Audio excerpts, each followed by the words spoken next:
Baik, bismillahirrahmanirrahim. Assalamualaikum warahmatullahi wabarakatuh. Waalaikumsalam. Alhamdulillahi wa kafa wa salli wa sallim ala rasulihil mustafa wa ala alihi wa sahbihi wa man ihtada. Alhamdulillah, di sini kami dari divisi tahfiz UKM Jam'iyatul Qurra wal Hufaz bersama Ustadz Aulia Rahman LCMH akan memperkenalkan dan menjelaskan baik mengenai divisi tahfiz itu sendiri dan juga mengenai menghafal Al-Quran itu. Baik, untuk yang pertama akan disampaikan oleh Ustadz Aulia Rahman LCMH mengenai menghafal Al-Quran. Kepada beliau kami persilakan. Baik, bismillahirrahmanirrahim. Alhamdulillahirabbil alamin. Nahmaduhu wa nasta'inuhu wa nastaghfiruh. Wa na'udzu billahi min syururi anfusina wa min sayyiati a'malina.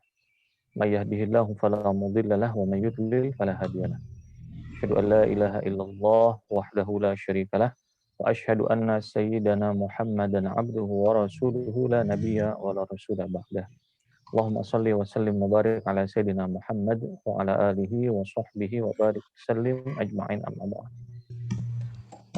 Mahasiswa-mahasiswi yang dirahmati Allah, pertama dan senantiasa kita selalu bersyukur kepada Allah atas segala nikmat yang diberikan. Shalawat serta salam tak pernah lupa selalu kita haturkan kepada Nabi kita Nabi Muhammad Sallallahu Alaihi Wasallam. Rekan-rekan yang saya hormati, ada beberapa hal yang diberikan oleh Allah di dalam kehidupan ini yang sebenarnya menjadi pilihan bagi kita semua. Namun kemudian ada orang-orang yang memang dipilih khusus oleh Allah Subhanahu wa taala untuk melakukan kebaikan-kebaikan tertentu. Kenapa? Karena hanya orang-orang terbaik yang bisa melakukan kebaikan-kebaikan itu sendiri. Al-Qur'an diturunkan oleh Allah Subhanahu wa taala kepada umat manusia di akhir zaman ini. Namun tidak semua orang mampu beriman dengan apa yang disebutkan atau dijelaskan dalam Al-Quran, kecuali memang orang yang diberikan hidayah oleh Allah. Dan tidak semua orang yang beriman itu membaca dengan Al-Quran. Dan tidak semua orang yang membaca dengan Al-Quran itu memahami kandungan dari Al-Quran.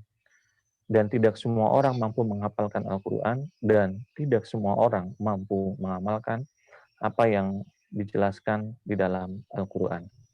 Maka salah satu nikmat yang paling besar buat rekan-rekan semua yang saat ini ikut dalam Jam'iyatul Qurra wal Hufaz adalah kalian dipilih oleh Allah Subhanahu wa taala agar kemudian berkecimpung dalam suatu organisasi yang terkait tentang Al-Qur'an. Karena hadis Nabi Shallallahu alaihi wasallam yang sudah sering kita dengar, khairukum man ta'allama al-Qur'ana wa 'allamahu. Sebaik-baik kalian. Maka berarti siapa orang sebaik-baik ini adalah orang yang mempelajari Al-Quran dan kemudian mengamalkan apa yang terkandung di dalam Al-Quran. Maka apapun aktivitas kita ketika terkait tentang Al-Quran, termasuk pembelajaran di dalamnya, belajar membacanya, belajar memahaminya, belajar menghafalnya, maka akan banyak sekali kelebihan yang diberikan oleh Allah kepada orang tersebut. Maka poin pertama, bersyukur kepada Allah. Teman-teman dipilih oleh Allah untuk masuk dalam organisasi ini. Yang kedua, kaitannya antara Al-Quran dan kemudian mahasiswa. Kawan-kawan ini kan berbagai dari lintas fakultas. Ada fakultas tarbiyah, ada fakultas syariah, ada fakultas ekonomi bisnis Islam, dan kemudian ada fakultas usuluddin dan dakwah. Apapun dari fakultas yang kalian jalani saat ini, maka dari materi pembelajarannya pasti di sana ada terkait daripada Al-Quran. Kenapa? Karena sumber utamanya adalah Al-Quran. Maka ketika kawan-kawan selain belajar dari fakultasnya sebagai seorang mahasiswa dan kemudian dibantu di saat yang sama dengan menghafalkan Al-Quran, maka akan banyak sekali hal-hal yang kemudian terbantukan dalam pembelajaran kawan-kawan.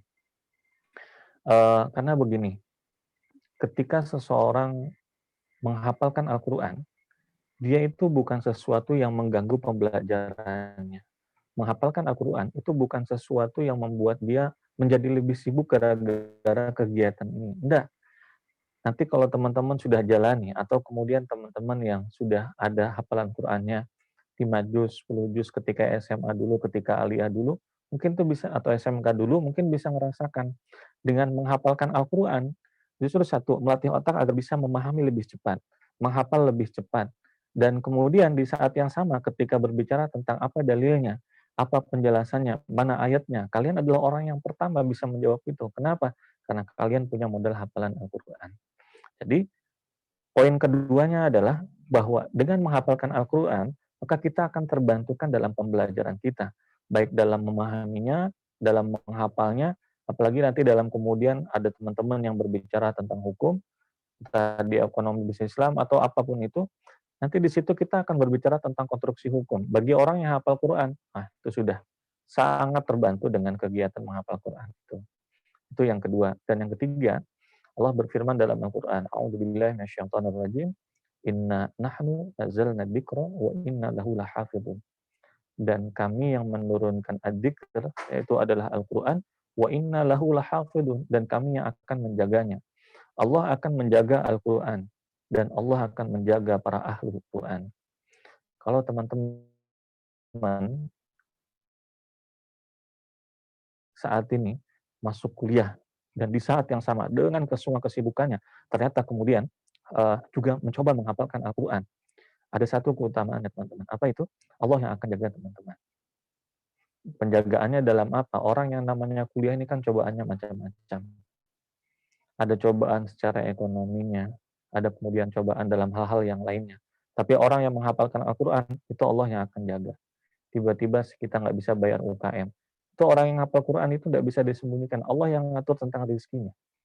Memang semua makhluk itu Allah yang ngatur tentang rezekinya. Tapi ketika orang itu menghafalkan Al-Quran, Allah punya bantuan khusus terhadap orang itu.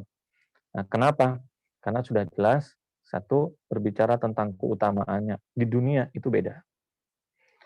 Bahkan Nabi Shallallahu Alaihi Wasallam pernah marah luar biasa. Sahabat-sahabat yang meninggalkan banyak ya, sahabat-sahabat yang syahid banyak. Tapi kemudian ada para sahabat yang pada saat syahid, pada saat meninggal, itu Nabi marah luar biasa. Sampai kemudian mengatakan dan mendoakan kepada orang-orang yang membunuh sahabat ini.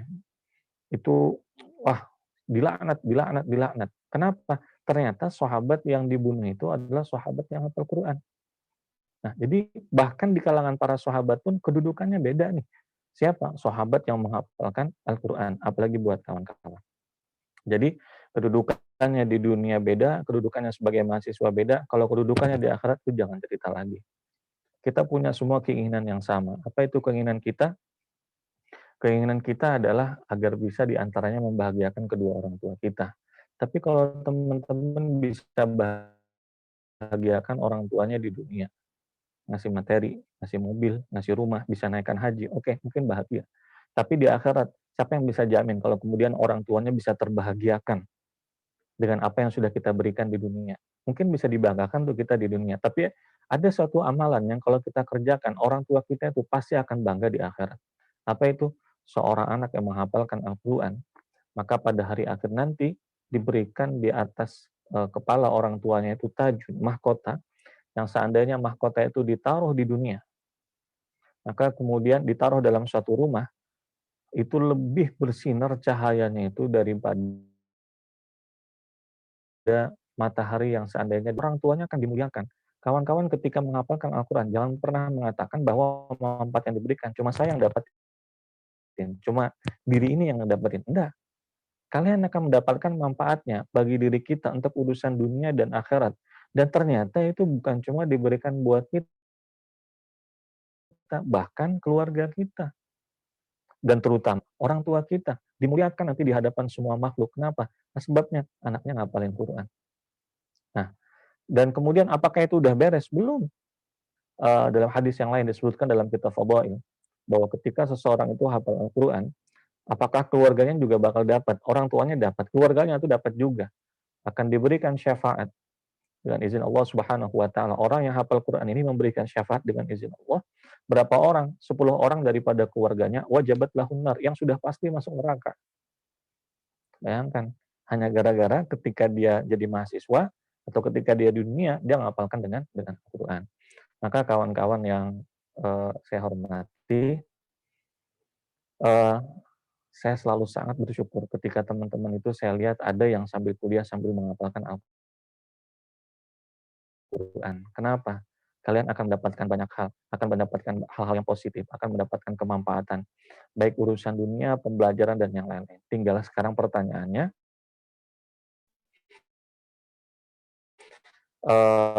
oke, dan selalu saja pertanggungjawabannya, oke, itu keutamaannya, tapi apa yang harus Anda lakukan, itu juga harus didisiplinkan. Maka kawan-kawan harus bisa membagi waktu, mana waktu buat dirinya sendiri, mana waktu buat belajar, mana waktu buat menghafal.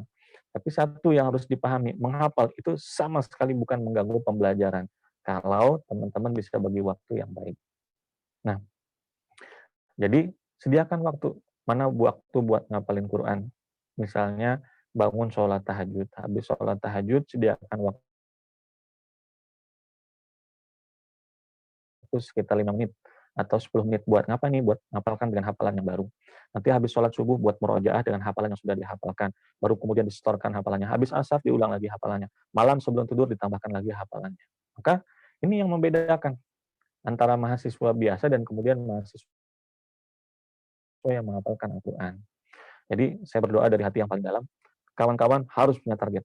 Doa saya adalah 2 tahun teman-teman kuliah di sini, semuanya menjadi orang yang hafid Quran. Siapa yang mengaminkan, mudah-mudahan disegerakan, hafalannya diselesaikan, dikhatamkan. Mudah-mudahan seperti itu. Maka tidak ada kegembiraan yang luar biasa, kegembiraan di dunia dan di akhirat, kecuali melihat kawan-kawan ini semuanya hafal Quran. Dan tentu saja, kawan-kawan yang dirahmati Allah, tugas yang berikutnya adalah menghafal, itu seharusnya akan tampak kebaikannya di dalam kehidupannya. Orang yang hafal Quran, itu mahasiswa yang jaga mata. Nah, orang yang hafal Quran itu adalah mahasiswa yang menjaga tentang lidahnya, tidak akan mengucapkan kecuali kata-kata yang bermanfaat buat dirinya. Mahasiswa yang menghafal Quran adalah mahasiswa yang bisa membagi waktu, mana waktu buat berteman, mana waktu buat main-main, mana waktu yang tidak bermanfaat itu sebaiknya ditinggalkan. Dan teman-teman yang menghafalkan Al-Quran, itu adalah teman-teman yang seharusnya bisa memilah, kata Nabi Shallallahu Alaihi Wasallam, ihris ala ma yanfa'uka, memilih apa yang paling bermanfaat buat dia. Jalannya orang yang hafal Quran itu beda sama jalannya mahasiswa biasa atau orang biasa. Itu sering tuh teman-teman lihat. Jadi kalau mahasiswa yang ngapalin Quran, kalau dia jalannya itu ngulangin hafalan. Kalau dia main bola, ketika kemudian sambil nunggu pergantian pemain, dia nunggu aja. Itu ada tuh yang dia baca. Maka sering tuh amalan teman-teman yang sudah hafal Quran 5 juz dalam 1 hari. Itu kemudian murojaah dari hafalan yang sudah dia hafalkan. Baik kawan-kawan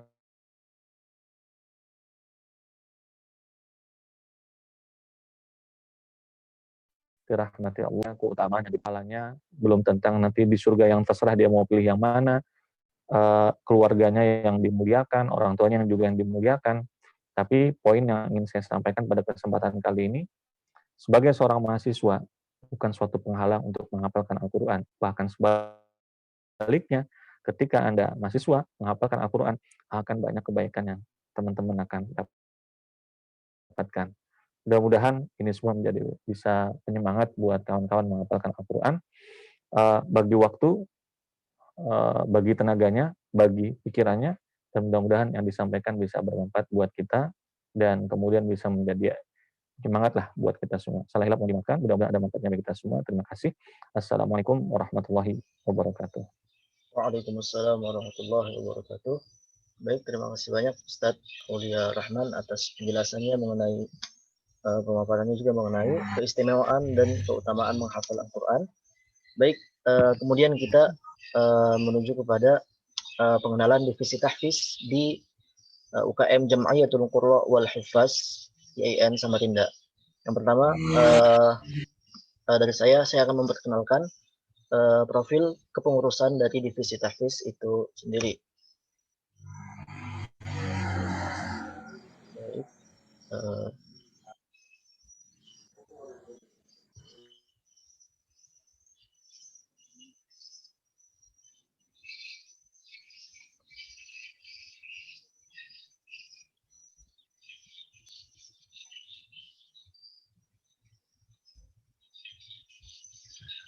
Baik, profil kepengurusan Divisi Tahfiz UKM Jam'iyatul Qurra wal Hafaz IAIN Samarinda.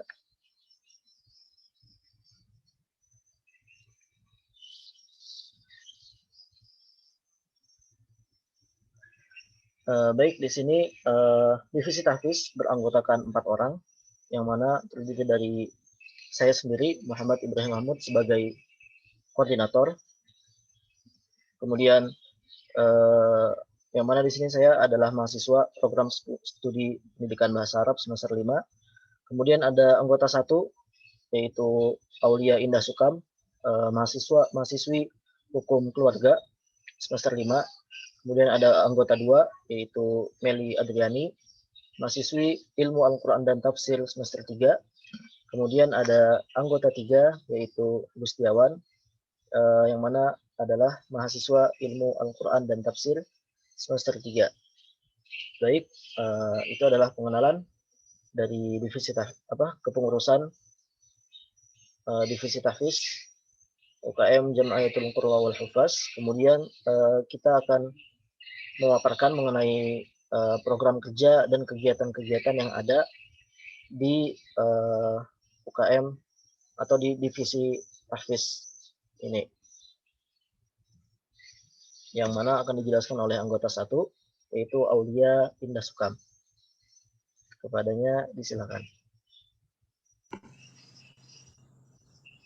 Ya, bismillahirrahmanirrahim. Cek, kedengaran suara saya? Ya, masuk. Ya, bismillahirrahmanirrahim. Assalamualaikum warahmatullahi wabarakatuh.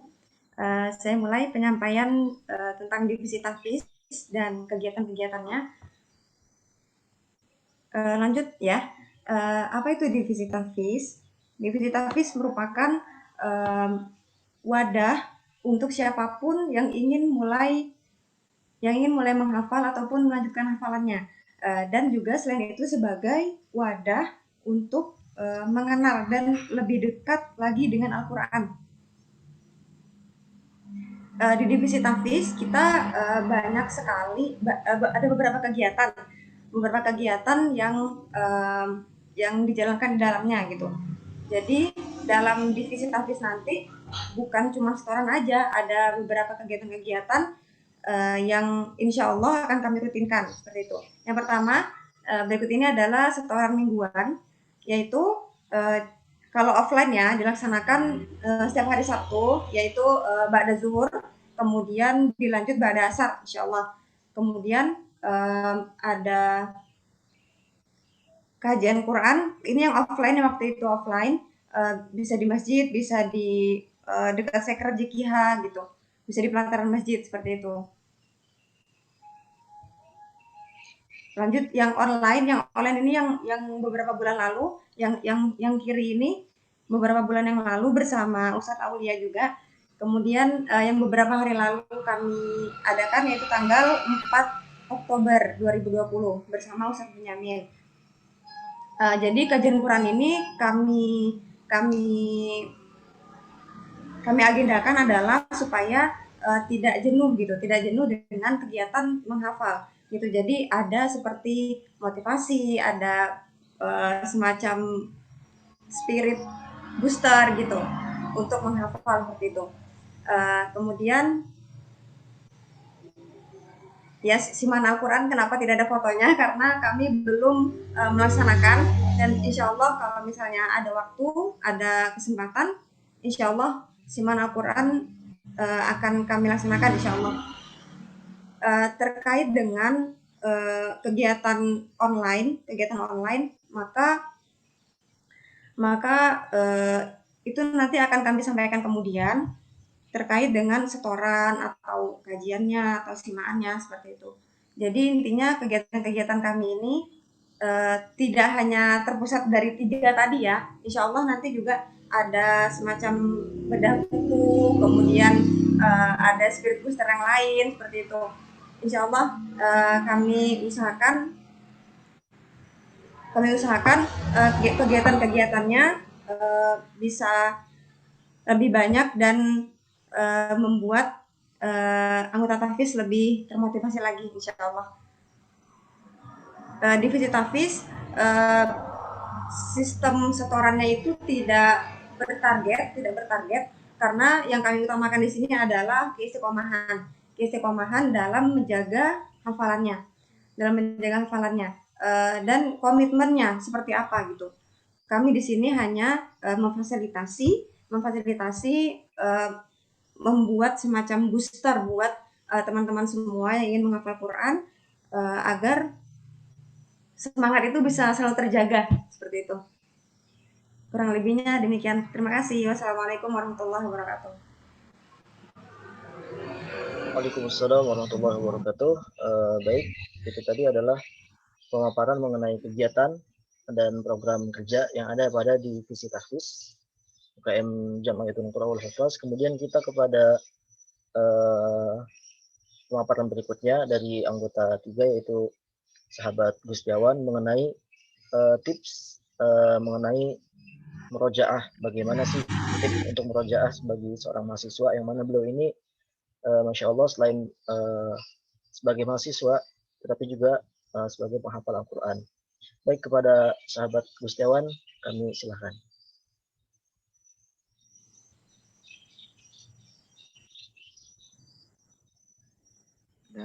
Bismillahirrahmanirrahim. Alhamdulillahirabbil alamin. Allahumma shalli ala sayyidina Muhammad miftahi babi rahmatillah. Adada ma fi ilmi la salatan wa salaman daimain bidawami mulkillah wa ala alihi wa sahbihi wa mawalah amma ba'd.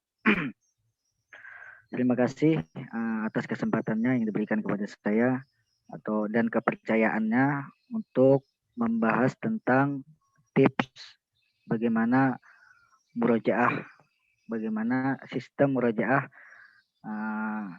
yang akan kita laksanakan sebagai mahasiswa.